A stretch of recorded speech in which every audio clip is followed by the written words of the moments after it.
On the morning of July 12, 2003, a Saturday when most of Antwerp's diamond district slept behind shuttered storefronts and silent alarms, a 44-year-old Italian gentleman named Leonardo Notarbartolo walked calmly through the lobby of the Antwerp Diamond Center, carrying nothing but a leather briefcase and a smile that had disarmed security guards for the past 3 years.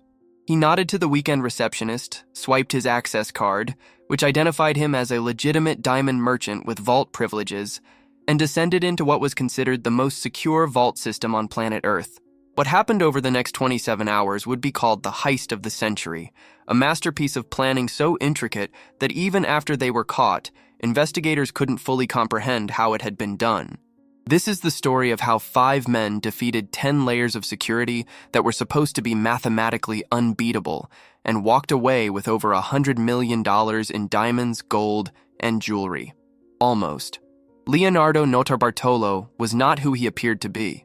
The respectable Italian diamond merchant persona was a cover so deep, so meticulously constructed, that it had taken 3 full years to build.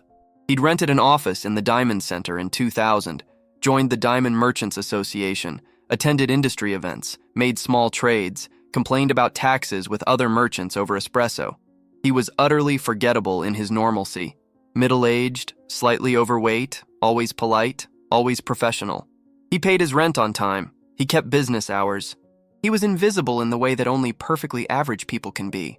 What nobody knew was that Leonardo was actually the leader of a specialized crew called the School of Turin, a group of Italian thieves so sophisticated that they were considered legends in criminal circles across Europe. And for 3 years, while playing the role of boring diamond merchant, Leonardo had been doing something else entirely. He'd been studying. The Antwerp Diamond Center wasn't just a building. It was a fortress designed by security experts who'd studied every major heist in history and built countermeasures for each one. The vault system was protected by 10 independent layers of security, each one designed to be impenetrable on its own. There was a magnetic alarm system that detected any metal objects moving through its field, a motion detector using infrared heat signatures that would trigger if it sensed human body temperature, a seismic sensor in the floor that measured vibrations and would alert if someone tried to drill or hammer, a light detector that monitored photon levels, meaning you couldn't even use a flashlight without triggering it, locked steel gates that required specific key combinations, a time lock that meant the vault physically could not open outside specific hours, no matter what, video surveillance covering every angle, a security guard booth with direct lines to police, and finally, a vault door that weighed 3 tons, had a 100 million possible combinations, and was considered drill-proof, torch-proof, and explosion-proof. Security experts had called it the most secure vault in Europe. Leonardo saw it as a puzzle with 10 pieces, and he spent 3 years learning how to remove each piece without anyone noticing. His crew was small and specialized. There was Elio Donorio, the genius, a security systems expert who could reverse engineer any electronic system by simply observing it. Pietro Tavano, the monster, a massive man with the hands of a surgeon and the strength to bend metal bars. Ferdinando Finotto, the electronics specialist who could build devices that didn't exist in any store. And Antonio Folletti, the lookout, whose entire job was to be paranoid and notice patterns that others missed. Together, they represented decades of combined experience in defeating security systems across Europe. They'd robbed banks in Rome, jewelry stores in Milan, museums in Paris. But the Antwerp Diamond Center was different. This wasn't about forcing their way in. This was about becoming invisible. The planning phase took 18 months of Leonardo's 3-year infiltration. Every day, he'd enter the building, walk past security, descend to the vault level, access his personal safety deposit box, and carefully observe everything. He noted when guards changed shifts, when cameras rotated, where blind spots existed in the coverage. He befriended the security guards, learned their names, asked about their families. He became so familiar that they stopped really seeing him. He was just Leonardo, the quiet diamond guy who was always there. He mapped out the entire security system piece by piece, taking mental photographs of every sensor, every camera angle, every wire and circuit box. On weekends, when the building was less populated, he'd time how long it took security to respond to different types of alerts. He'd intentionally trigger minor alarms by accidentally setting off motion sensors, then carefully observe the response protocol. He was conducting a 3-year scientific study of the building's nervous system, finding where it was sensitive and where it was numb. But observation alone wasn't enough, wasn't. Leonardo needed to defeat systems that were supposedly unbeatable, and to do that, he needed something extraordinary. He needed exact replicas. Over the course of 14 months, using his legitimate access to the vault area, Leonardo and Elio managed something that security experts later said was impossible. They obtained detailed specifications of every single security system. They photographed sensor models when maintenance workers opened control panels. They noted serial numbers and researched manufacturers. They even befriended one of the maintenance technicians who serviced the systems, taking him to expensive dinners and eventually, carefully, extracting technical information about hypothetical security upgrades. Leonardo was considering for his own imaginary facility in Italy. By mid-2002, the crew had built exact replicas of the vault's security systems in a warehouse outside Turin. They spent 8 months practicing defeating each layer over and over until they could do it in complete darkness, in silence, with the precision of a surgical team. The magnetic alarm was defeated with a custom device Ferdinando built, essentially a magnetic field generator that created a bubble that mimicked normal background readings, allowing metal objects to pass through invisible to the sensors. The motion detector was trickier. Human body heat was unavoidable, but Elio discovered that the sensor had a refresh rate. It sampled the environment every 0.8 seconds. If you moved only during the sensor's blink, staying absolutely still between samples, you could cross the space undetected. It required inhuman patience and precise timing, but the monster, despite his size, practiced until he could move like a statue, coming to life in frame-by-frame animation. The seismic sensor was defeated with foam padding that absorbed vibrations, laid out in a specific pattern that distributed weight evenly. The light detector was perhaps the easiest. They simply worked in complete darkness, having memorized every centimeter of the space during Leonardo's 3 years of access. But the vault door itself, that was the masterpiece. 100 million possible combinations changed weekly by a security protocol that even the building manager didn't fully control. It should have been unbeatable. Except Leonardo had discovered something during his 3 years of observation. Human beings, no matter how sophisticated their systems, always leave traces. The vault manager, a man named Jean-Pierre who'd worked there for 15 years, had to enter the combination multiple times per day. And human beings are creatures of habit. Leonardo had noticed that Jean-Pierre always ate lunch at the same cafe, always ordered the same sandwich, always sat at the same table. More importantly, Leonardo noticed that Jean-Pierre had a nervous habit.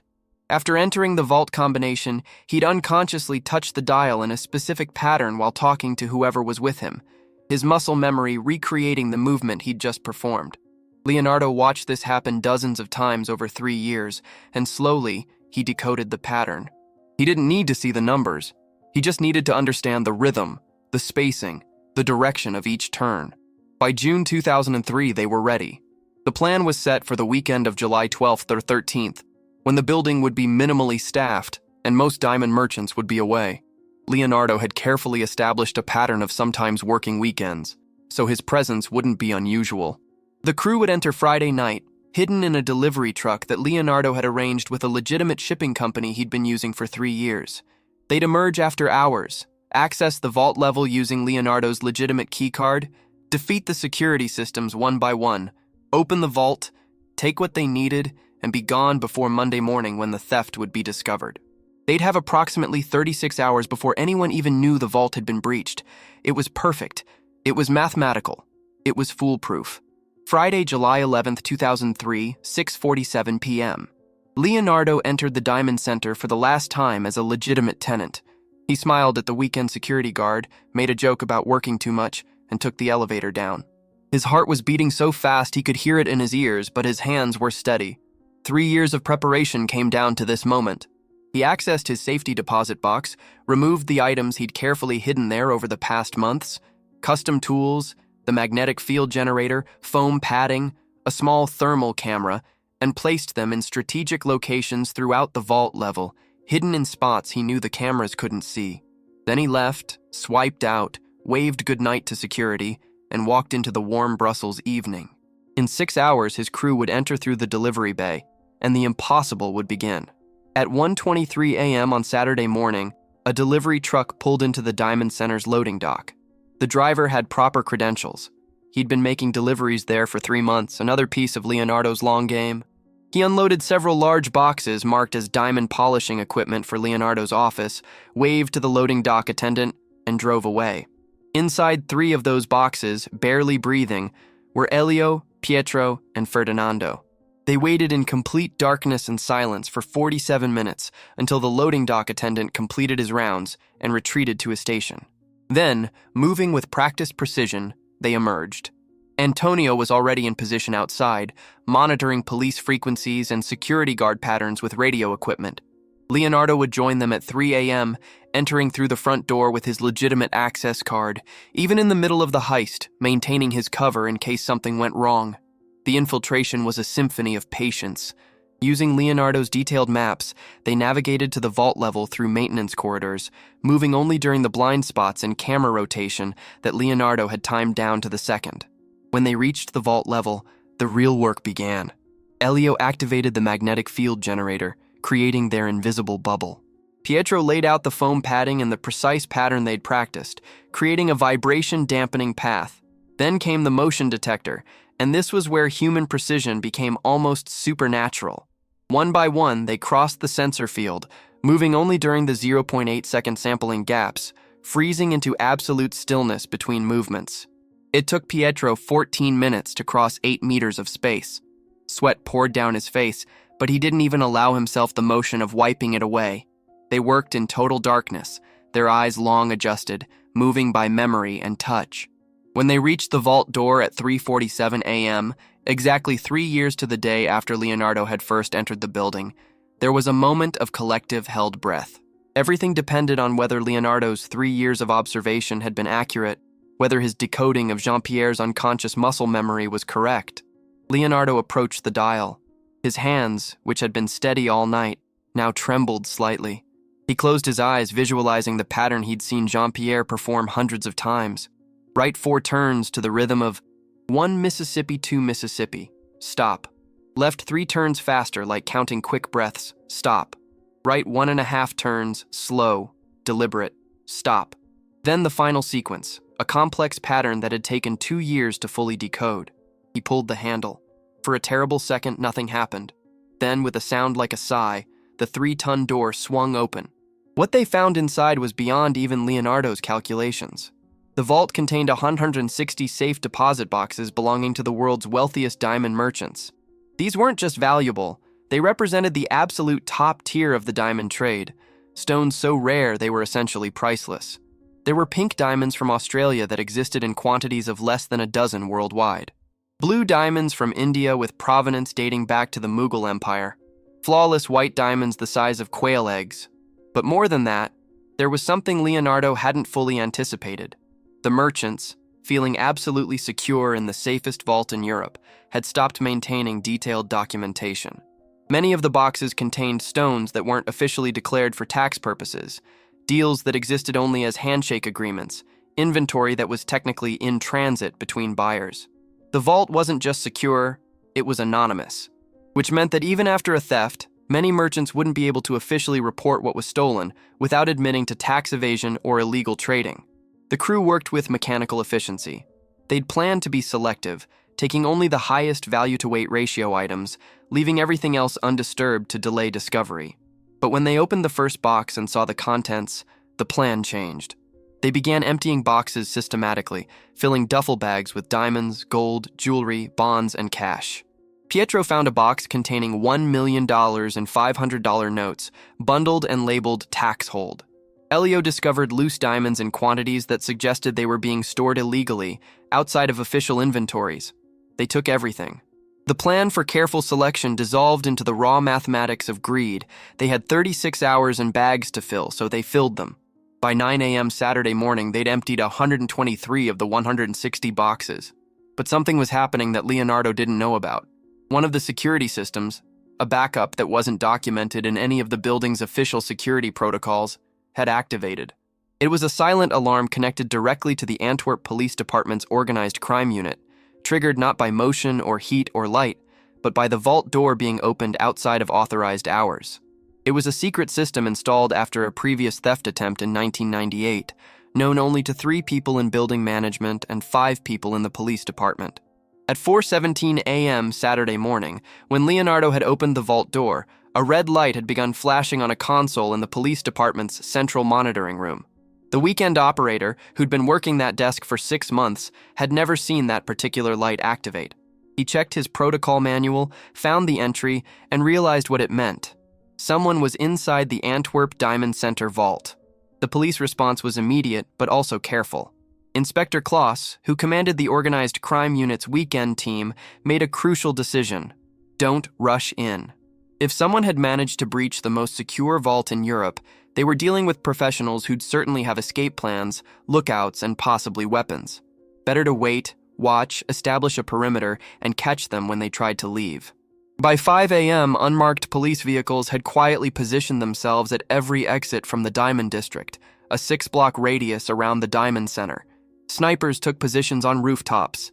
Undercover officers posed as early morning street cleaners and delivery drivers. They were creating an invisible net, and they were patient. Whoever was inside the vault had no idea they were already caught. Inside, Leonardo and his crew continued working, completely unaware. They were actually ahead of schedule, having practiced the box opening process so thoroughly that they were operating with assembly line efficiency. By Saturday afternoon, they'd accumulated an estimated $100 million in diamonds and valuables. The exact number would never be determined because of how much of the vault's contents were undocumented. They ate sandwiches Leonardo had brought, rotating shifts for brief rest periods, and continued filling bags. The atmosphere was almost celebratory. They'd done it. They'd beaten the unbeatable vault. Pietro actually started humming opera at one point before Elio shushed him. In the moment, in the darkness of that vault surrounded by more wealth than any of them had imagined, they felt invincible. Sunday morning, 6:30 a.m., time to leave. The plan was simple. They'd pack everything into the same delivery boxes they'd arrived in. Leonardo would arrange for a pickup using his legitimate shipping company contact, and they'd be driven away in broad daylight with their stolen fortune labeled as diamond polishing equipment returned to Italy for servicing. It was perfect. They'd done the impossible part, breaching the vault. The exit was supposed to be the easy part. They cleaned the vault meticulously, wearing gloves they'd worn the entire time, leaving no fingerprints, no DNA, no trace that they'd ever been there except for the 123 empty deposit boxes. They sealed the vault door behind them, reset the security systems, and packed their bags into the delivery boxes. Leonardo called his shipping contact from a burner phone, arranging pickup for 8 a.m. Then they waited in the loading dock, hidden in the same boxes, ready to be carried out to freedom. The delivery truck arrived at 7:58 a.m., exactly on schedule. The driver, who had no idea what he was actually transporting, loaded the boxes with practiced efficiency. Leonardo emerged from a maintenance exit at the same moment, timing it perfectly to create the appearance that he was just leaving after a weekend work session. He waved to the weekend security guard, made a comment about tax deadlines, and walked toward his car in the nearby parking structure. The delivery truck pulled away from the loading dock at 8:07 a.m. Inside, hidden in boxes, Leonardo's crew felt the motion of the vehicle, heard the sounds of morning traffic, and began to believe they'd actually done it. The most secure vault in Europe had been emptied, and no one would know until Monday morning when merchants arrived to find their boxes empty, except the police had been watching every moment. As the delivery truck turned onto Pelikanstraat, it was suddenly surrounded by a dozen police vehicles appearing from side streets with tactical precision. Armed officers emerged, weapons drawn, shouting commands. The truck driver, completely innocent and utterly confused, was pulled from the cab and handcuffed while trying to explain he was just delivering boxes. The rear doors were opened, and there, sitting among 3 large crates, were Elio, Pietro, and Ferdinando, blinking in the sudden sunlight like creatures emerging from a cave. They didn't resist. They didn't say anything. The game was over, and they knew it. Simultaneously, 4 blocks away, Leonardo was being surrounded by plainclothes officers as he reached his car. He saw them coming, understood immediately what had happened, and felt something like relief. 3 years of tension, of playing a role, of living a double life. It was finished. The trial became an international sensation. How had 5 men defeated 10 layers of security that were supposed to be mathematically unbeatable? Security experts from around the world studied the case, trying to understand the methodology. What emerged was a masterclass in patient observation, human psychology, and technical expertise. Leonardo had done something that seemed impossible. He'd made himself invisible by becoming utterly normal. The crew had defeated sophisticated electronic systems, not with advanced hacking, but with even more sophisticated understanding of how those systems actually functioned. They'd exploited the gap between theoretical security and implemented security, the difference between what systems were supposed to do and what they actually did. More disturbing was what they revealed about the diamond industry itself. The vault had contained massive amounts of undocumented wealth, suggesting that the secure system was being used for tax evasion and illegal trading on an institutional scale. Leonardo was sentenced to 10 years in prison. Elio got 8 years. Pietro, Ferdinando, and Antonio each received 5 years. The sentences were relatively light, partly because the defense successfully argued that the crew had exposed catastrophic security failures that needed to be addressed, and partly because many of the vault's clients refused to testify about exactly what they'd lost, not wanting to admit what they'd been storing illegally. Of the $100 million estimated stolen, only $20 million was ever officially claimed by merchants willing to document their losses. The rest remains in a strange legal limbo, wealth that was stolen but can't be officially acknowledged because it wasn't officially supposed to exist. Here's what kept investigators awake at night. During the arrest, police had recovered approximately $15 million in diamonds and valuables from the delivery truck.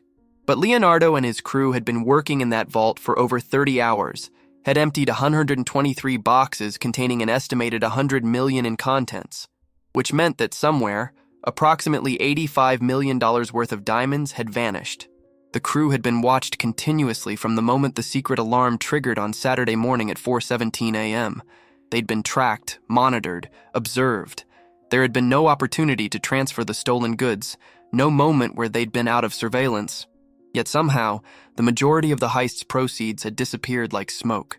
During interrogation, Leonardo was asked repeatedly about the missing diamonds. He would smile, that same disarming smile that had made security guards trust him for 3 years, and say nothing. When pressed, he'd shrug and suggest that perhaps the police had miscalculated, that perhaps the boxes hadn't contained as much as estimated, that perhaps the merchants were exaggerating their losses for insurance purposes. But investigators didn't believe him, and here's why.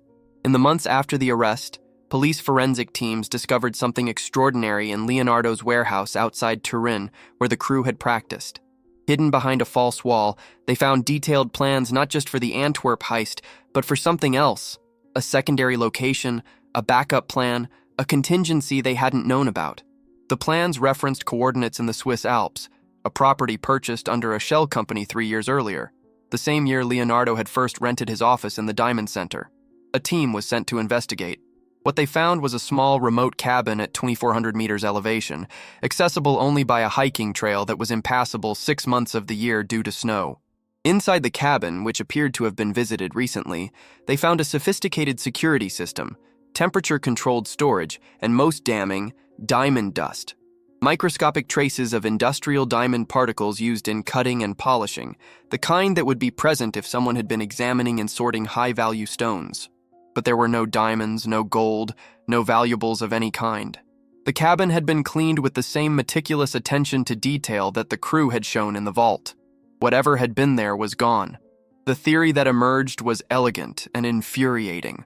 Leonardo had anticipated the possibility of capture.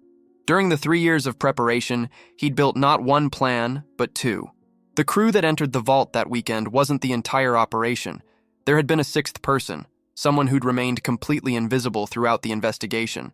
While police had been focused on tracking the 4 men in the delivery truck and Leonardo in his car, someone else had been moving through Antwerp with approximately $85 million in diamonds, transported in a way that wouldn't trigger attention. The theory suggested it was moved in small quantities over the 30-hour period they'd been in the vault, shuttled out by the mysterious 6th person who'd had access to Leonardo's warehouse and the Swiss cabin. By the time police arrested the crew on Sunday morning, the majority of the heist's proceeds had already been secured somewhere investigators couldn't find. Leonardo never confirmed or denied the theory. In prison interviews, he became almost philosophical about the heist. He talked about security as theater, about how the appearance of protection is often more valuable than actual protection, about how human beings will always be the weakness in any system no matter how sophisticated the technology. When asked directly about the missing $85 million, he'd say things like, "Value is interesting, isn't it?